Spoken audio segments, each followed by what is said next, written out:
Q would know that Angel Reese has just been suspended for the entire season and fined over $1.2 million for what she just did, as she was caught saying the Z word on live TV. Caitlin Clark, she will be missing Friday's game due to her continued groin injury, and Angel Reese has been suspended for Friday's game after getting assessed a technical foul Wednesday night for pimp slapping Aaliyah Edwards. Due to her suspension, Angel Reese will not play for the Chicago Sky against the Indiana Fever. Furthermore, the timing couldn't be worse. Reese receives her 8th tech, which will prohibit her from playing against the Indiana Fever. And 2, she's in some pretty hot water with her teammates about the Chicago Tribune article. She made news by openly criticizing teammates, but as the reaction started, she changed her tone and reframed her remarks, which only made the situation more awkward. Ignoring this highly anticipated matchup adds fuel to a fire that is already raging. Is Angel already collapsing under the weight of her own words? Or is this a rookie error that is getting out of hand? In any case, there is no denying that the situation has become untidy. Kathy Angelbert's 5-game Indiana-Chicago schedule was designed to create a season-long spectacle, putting money on the idea that regularity would create a sense of competition and that infrequent viewers would become engaged. Engelbert tried to rig the cards in the WNBA's favor by having the Indiana Fever and the Chicago Sky go head-to-head 5 times this season. Unfortunately for Kathy Engelbert, Caitlin Clark and Angel Reese will only be going head-to-head 1 of those 5 times, and that time has come. Since the same 2 brands kept dropping, the strategy felt like broadcasting a block of syndicated repeats with recognizable names on repeat, simple marketing, and little variation in the hopes that viewers would continue to tune in. That tactic was predicated on the main character's constant availability and neat plot lines. Attrition, controversy, and injuries were the reality that undermined the promise just when the league needed the payoff the most. What happened? How did we get here? What she just said, the national championship game. We were not talking about Caitlin Clark before Angel Reese walked up to her, did this. Lads, Angel Reese is currently about to be suspended.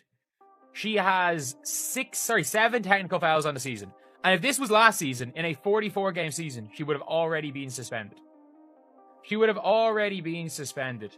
And it is genuinely one of the funny things about this is that her fans are arguing that none of the texts are warranted. They are all warranted.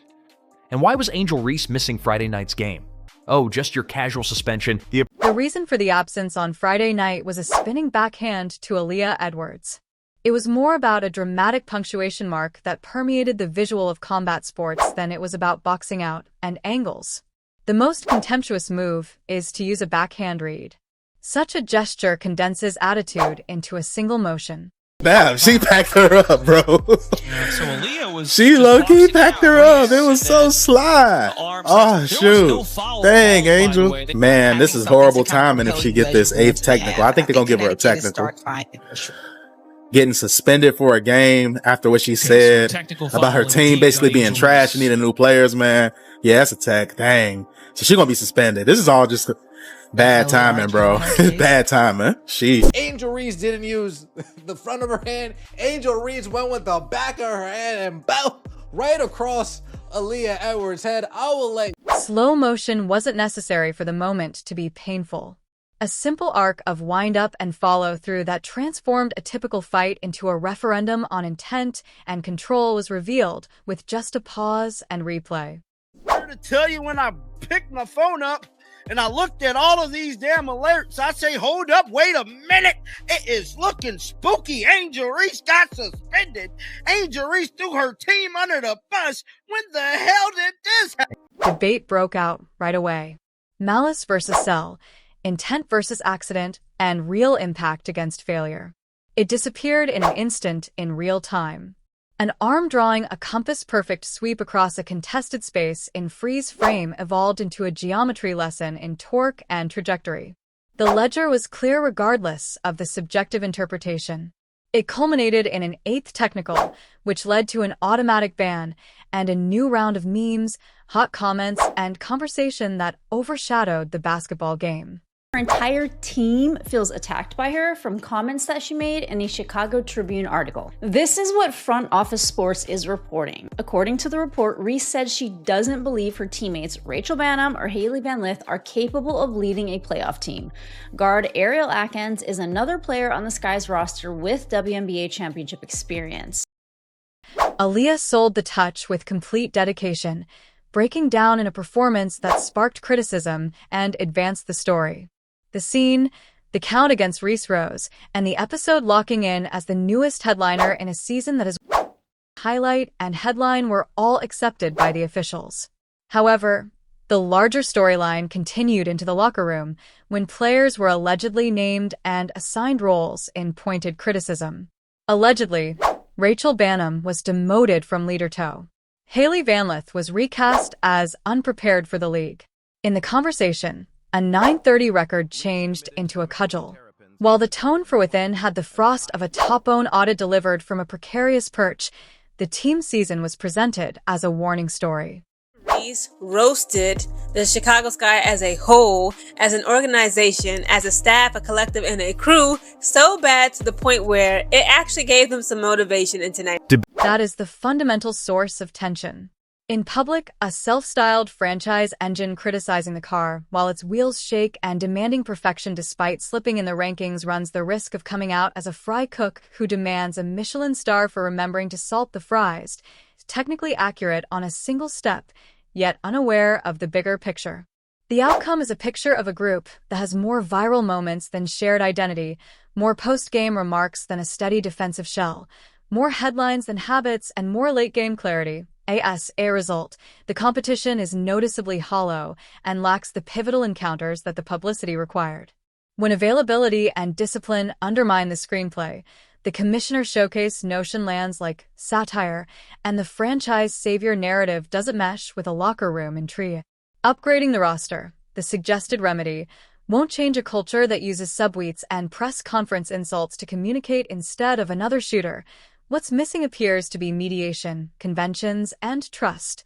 Players were asked to handle being called washed before the microphones cooled, making the unplanned team meeting, awkward prompts, folding chairs in a circle, and HR energy humming feel less like camaraderie and more like tria. The apology tour then showed up on time, following the same rhythm. Didn't intend it that way. Out-of-context remarks, private apologies, and declarations of love for teammates.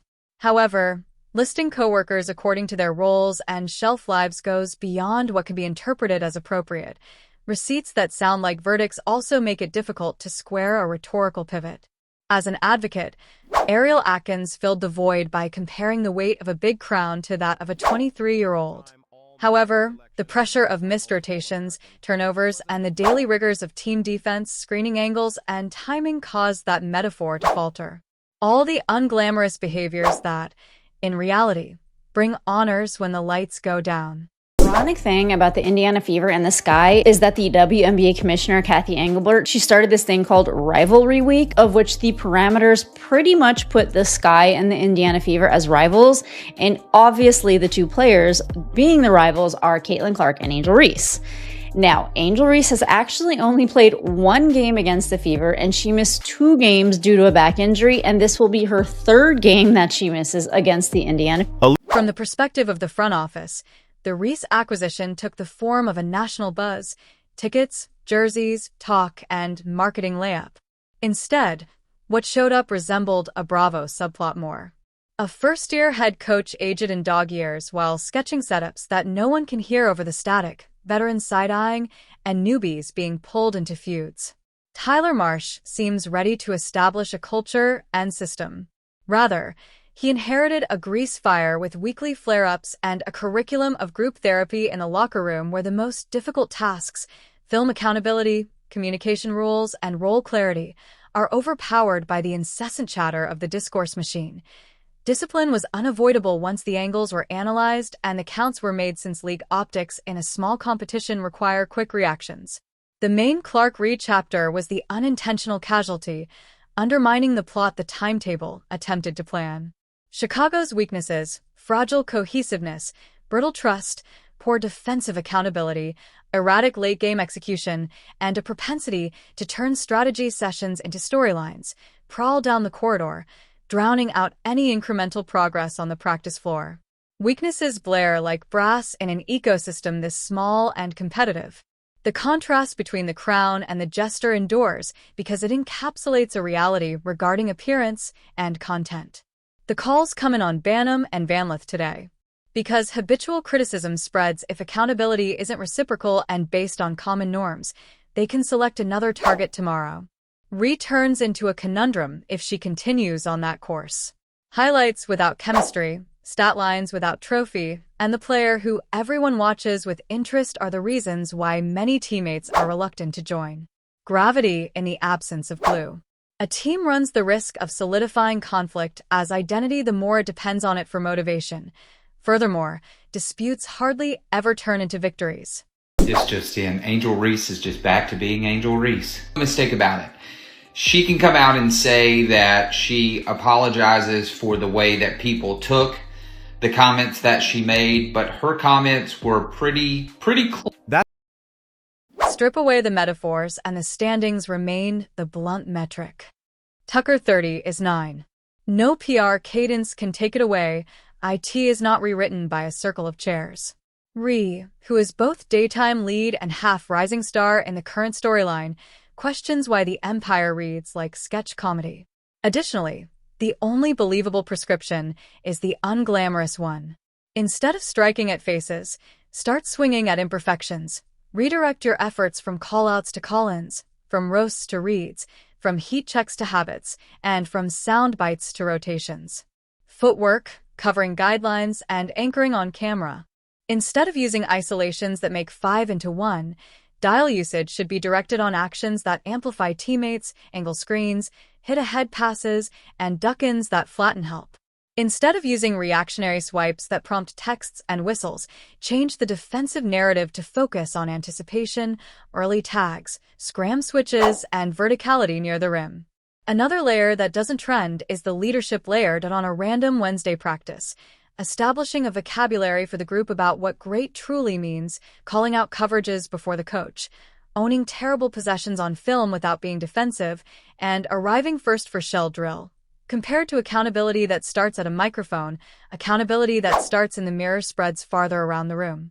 The paradox of contemporary celebrity is that the loudest statements frequently have the worst results. The most impactful messages come in calm, dependable, uninteresting ways. Strong corner discipline, 2-foot finishes, early assistance, and box outs that eliminate second chance variants. Baby, one thing Angel Reese knows how to do is get the internet going. For those that don't know, an article was released today by the Chicago Tribune featuring Angel Reese, and she was basically just talking about the state of the Chicago Sky, her hopes in the offseason, and basically just putting pressure on the front office in regards to building a championship team around her. But maybe the funniest part in all of this is the comparison between what the league wanted and what they actually got. A few hours, and I get online this morning and I find out that Angel Reese has set the crown down long enough to develop the posture necessary to support it without swaying if it is actually heavy. Traveling habits, bindable communication, and standards that are audible without a microphone. Storylines compressed to fit the scoreboard rather than the other way around when the mechanics work, such as dive angles, time on the Spain back screen, low man discipline, and weak side stunts coupled with rotation maps. The competition can then move from a press cycle to the hardwood, where it belongs. As a disputed set of belongings delineated by reads, counters, and resolve rather than as a blooper film with a marketing overlay, because that is the silent secret that lies behind the commotion. It is not planned for rivalries to exist. Competitive memory sets that performed well the last time are used to earn them, and they are then countered. The matchup was resolved.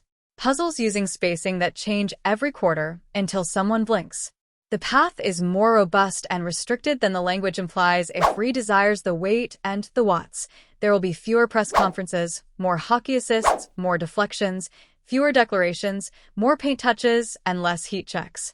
The drama will still be captured by the league's cameras, but if the work is sincere, it will follow the basketball instead of smothering it. Subtraction doesn't create rivalries, it starves them. Until then, the arithmetic rules, suspensions, injuries, and headlines that surpass habits all subtract. When more discipline, cohesiveness, and plays that put the next teammate in a better position are restored, the rewriting starts. The crown will then sit without slipping. The gambit of the calendar makes logic, and the sequel gets something that the original script neglected to provide. Enough substance to sustain the excitement. This morning, and I find out that Angel Reese has, for lack of a better way of putting it, shit all over her teammates. Or as some people might call it, drown her teammates.